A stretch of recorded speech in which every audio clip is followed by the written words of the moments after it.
Hello friends, എല്ലാവർക്കും ഇന്നത്തെ പുതിയൊരു വീഡിയോയിലേക്ക് സ്വാഗതം. എപ്പിസോഡിൻ്റെ തുടക്കത്തിൽ തന്നെ കാണിക്കുന്നത് നമ്മുടെ രേവതിക്ക് ഓഡിറ്റോറിയത്തിൻ്റെ ഓർഡർ കിട്ടിയെന്ന് പറയുമ്പോൾ രവിക്ക് ഭയങ്കര സന്തോഷമാവുന്നുണ്ട്. എന്നാൽ ശ്രുതിക്കും ചന്ദ്രയ്ക്കും അത് തീരെ പിടിക്കുന്നില്ല കേട്ടോ. ചന്ദ്ര ഇഷ്ടപ്പെടാത്ത രീതിയിൽ തന്നെ രേവതിയോടിട്ട് പെരുമാറുന്നുണ്ട്.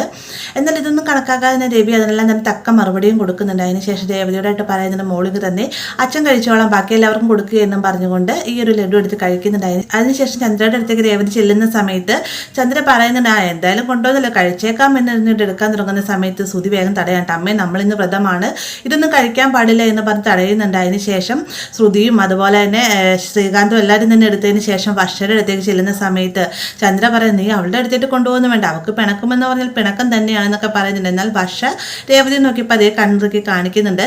ഈ ഒരു സമയത്ത് രേവതി വേഗം ശ്രീകാന്തിനോട് പറയുന്നത്, ശ്രീകാന്ത് വർഷയോട് പറഞ്ഞ് എടുക്കാൻ പറയുമെന്ന് പറയുമ്പോഴത്തേക്കും വർഷ നീ എടുക്കുക എന്ന് പറയുമ്പോൾ വർഷ വെറുതെ ദേഷ്യം അഭിനയിക്കാണ്ടോ.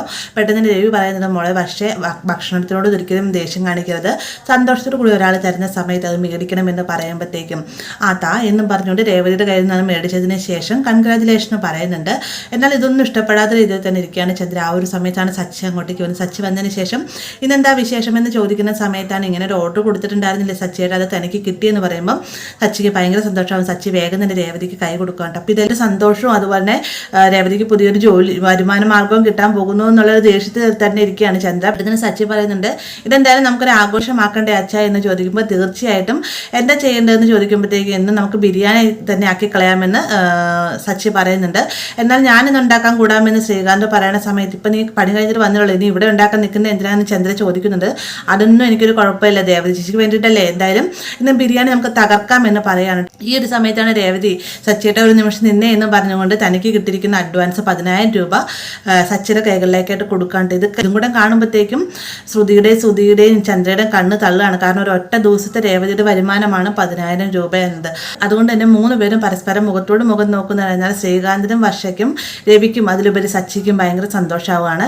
അതിനുശേഷം രേവതി പറയുന്നത്, സച്ചിയേട്ട ഇന്നത്തെ 2,000 രൂപ എനിക്കായിട്ട് ബാക്കി നമുക്ക് കുടുക്കയിലിടാം, 2,000 രൂപയ്ക്ക് ഞാൻ പോയി ചിക്കൻ മേടിച്ചിട്ട് വരാമെന്നും പറഞ്ഞിട്ട് രേവതി പോവുകയാണ്. സച്ചി ആണെങ്കിൽ ബാക്കി സാധനങ്ങൾ മേടിച്ചിട്ട് വരാമെന്നും പറഞ്ഞുകൊണ്ട് അവിടെ നിന്ന് പോവുകയും ചെയ്യുന്നുണ്ട്. അതിനുശേഷം കാണിക്കുന്ന രേവതി ഇറച്ചി മേടിക്കാനായിട്ട് പോകുന്ന സമയത്താണ് വഴിയരികിൽ രേവതിയുടെ പൂക്കൾ കെട്ടാൻ സഹായിക്കുന്ന ചേച്ചി നിൽക്കുന്നതാണ്. ഇവരെ കാണുമ്പോൾ തന്നെ വണ്ടി നിർത്തുമ്പോഴത്തേക്ക് ഞാൻ കുറച്ച് നേരമായ രേവതി ഒരു ഓട്ടോ നോക്കി നിൽക്കുന്നു, മാർക്കറ്റ് വരെ ഒന്ന് പോകാനെന്ന്. രേവതി നീ എങ്ങോട്ടേക്കാണെന്ന് ചോദിക്കുന്ന നേരത്ത് താൻ എന്നും ചിക്കൻ മേടിക്കുന്ന കട അടച്ചിട്ടിരിക്കുകയാണ്, ഇനി എവിടെയെങ്കിലും പോയി ചിക്കൻ മേടിക്കണം, എനിക്ക് അതിന് കൃത്യമായിട്ട് നല്ല കടകളൊന്നും അറിയത്തുമില്ല എന്ന് രേവതി പറയുമ്പോഴത്തേക്കും നിന്നെ നല്ല കടയിലേക്ക് ഞാൻ കൊണ്ടുപോകാം എന്നും പറഞ്ഞുകൊണ്ട് ഈ ഒരു ചേച്ചി രേവതിനെ കൂട്ടിക്കൊണ്ട് ചെല്ലുന്നത് ബീരാനിക്കയുടെ കടയിലേക്കാണ് കേട്ടോ. അവിടെ ചെല്ലുന്ന സമയത്ത് തന്നെ രേവതിക്ക് ലക്ഷ്മിയുടെ കോൾ വരുന്നതാണ്. തന്നെ കോൾ അറ്റൻഡ് ചെയ്യുന്നത് കൊണ്ട് ബീരാനെ കാണുന്നുമില്ല. എന്നാൽ ബീരാനാകട്ടെ ഇവരോട് വർത്തമാനം പറയുന്ന കൂട്ടത്തിൽ തന്നെ ചോദിക്കുന്നുണ്ട്, എന്താ ഇന്ന് പ്രത്യേക 7 കിലോ ചിക്കനൊക്കെ മേടിക്കുന്നുണ്ടല്ലോ എന്നൊക്കെ ചോദിക്കുന്ന സമയത്ത് എനിക്കല്ല, എൻ്റെ കൂട്ടുകാരിക്ക് വേണ്ടിയിട്ടാണ്, അവളാണ് ഇതേ അവിടെ ഫോൺ വിളിച്ചുകൊണ്ട് നിൽക്കുന്നത് എന്ന് പറഞ്ഞുകൊണ്ട് രേവതിനെ കാണിച്ചു കൊടുക്കുന്ന സമയത്ത് രേവതിനെ സൂക്ഷിച്ചു നോക്കുമ്പോൾ തന്നെ ഇത് സച്ചിയുടെ ഭാര്യ രേവതിയാണല്ലോ, ഞാൻ പെട്ടല്ലോ എന്ന് തന്നെ ബീരാൻ കരുതുന്നുണ്ട്.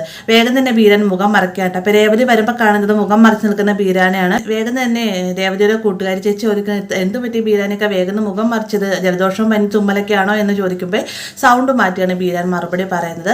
ആ ഒരു സമയത്ത് രേവതി ഇങ്ങനെ ബീരാനെ തന്നെ ഇങ്ങനെ നോക്കിക്കൊണ്ട് നിൽക്കുകയാണ്. അങ്ങനെ ഇറച്ചിയൊക്കെ കൊടുത്തതിന് ശേഷം ബീരാനിക്കടായിട്ട് രേവതി പറയുന്നത്, എന്തായാലും ഇറച്ചി നല്ലതാണെന്ന് തോന്നിക്കഴിഞ്ഞാൽ, ഇറച്ചി കണ്ടിട്ട് നല്ലതാണ്, കറി വെച്ചിട്ട് നല്ലതാണെന്ന് തോന്നിക്കഴിഞ്ഞാൽ ഞാൻ ഇവിടെ നിന്ന് തന്നെ ഇനി വന്ന് മേടിക്കാൻ കേട്ടോ എന്നൊക്കെ പറഞ്ഞിട്ടാണ് പോകുന്നത്. ബീരാനിക്കാണെങ്കിലോ ഇവളിനി ഇങ്ങോട്ടേക്ക് വന്നാൽ തൻ്റെ കച്ചവടം പൊട്ടും, ഇതിനെന്തെങ്കിലും ഒരു പരിഹാരം കണ്ടെത്തിയേ മതിയാകും, ശ്രുതിനെ പോയി നേരിട്ട് കാണണം എന്നൊക്കെ ചിന്തിച്ചുകൊണ്ട് നിൽക്കുകയാണ്.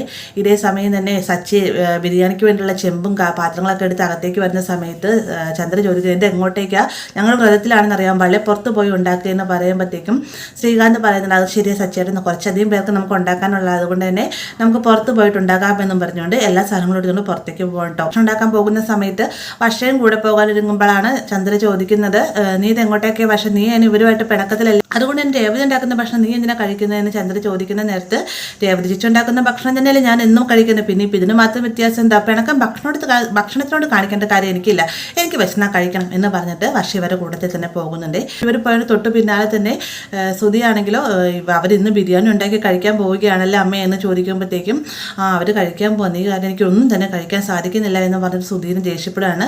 ശ്രുതി വേഗം അമ്മ എന്തെങ്കിലും പറഞ്ഞു എന്ന് ചോദിക്കുമ്പോഴത്തേക്കും ഞാനൊന്നും പറഞ്ഞില്ല എന്ന് ചന്ദ്ര മറുപടിയും പറയുന്നുണ്ട് കേട്ടോ. സച്ചിയും ശ്രീകാന്തും എല്ലാവരും ഞാൻ അടുക്കളയിലേക്ക് ചെന്നതിന് ശേഷം കിച്ചണിലായിട്ട് ഓരോരോ കാര്യങ്ങൾ ചെയ്യാണ്. രേവതി ആണെങ്കിലോ രേവതിയും വർഷയും കൂടി വെളുത്തുള്ളി ഒരുക്കുന്ന സമയത്ത് വർഷയ്ക്കാണ് വെളുത്തുള്ളി ഒന്ന് തുണ്ട് പൊളിക്കാൻ പോലും അറിയില്ല. ഇത് എങ്ങനെ ചേച്ചി ഇത്ര വേഗം ചെയ്യണമെന്നൊക്കെ രേവതിയായിട്ട് ചോദിക്കുന്നുണ്ട്. രവി ആണെങ്കിലും ഉള്ളിയുടെ തൊണ്ടൊക്കെ അരിഞ്ഞുകൊണ്ട് അങ്ങോട്ടേക്ക് വരികയും ചെയ്യണം. അപ്പോൾ ഇങ്ങനെ എല്ലാം കൂടെ കൂട്ടി ആ ബിരിയാണിയുടെ സ്മെല്ല് നേരെ നമ്മുടെ ശ്രുതിയുടെ റൂമിൻ്റെ ഭാഗത്തേക്ക് ചെല്ലുകയാണ്. ഈ ഒരു സമയത്ത് ശ്രുതി നല്ല ഉറക്കത്തിലായിരിക്കും. ബിരിയാണിയുടെ മണം അടിച്ചുകൊണ്ടാണ് ശ്രുതി പതുക്കെ ഉറക്കത്തിന് എഴുന്നേക്കുന്ന.